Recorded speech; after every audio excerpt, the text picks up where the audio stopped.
So, what's your opinion on the government's overspending? Do you think they should cut back their spending? I guess my view is along the lines of modern monetary theory, which says that government spending is inflationary and taxation is deflationary. And that means that basically the debt isn't a huge problem as long as it's not causing inflation. So governments can sustain very large debts, like as long as it's not inflationary spending. So, I mean, when we see inflation in the economy, then the government should increase taxation or spend less. Okay. So, which would you rather have our government do?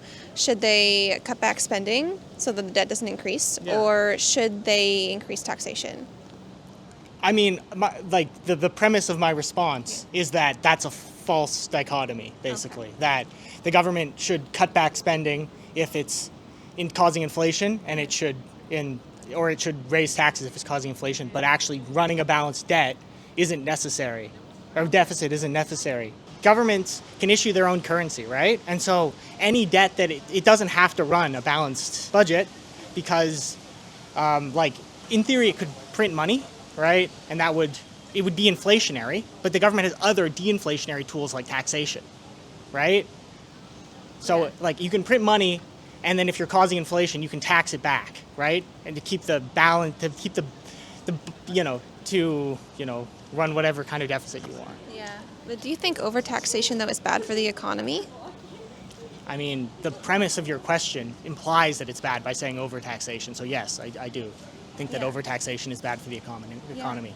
Okay. Yeah. And so, one of the questions that I ask students, asking this question on this topic, they bring up the housing market and just the lack of development in our natural resources and stuff like that. Yeah. So I'm interested to get your opinion on it.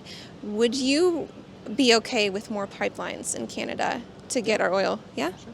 I mean, I think that that you can develop the resources, and I don't see the problem with that. I mean, as long as it's what the market wants, right? I think that it's hard to say whether it's cheaper and more efficient to run pipelines through Northern Ontario than the pipeline network that already exists through the states, just down and through there. So I mean, some of the pipeline projects I don't think make a lot of fiscal sense, but I would support ones that do have backing from industry and whatever.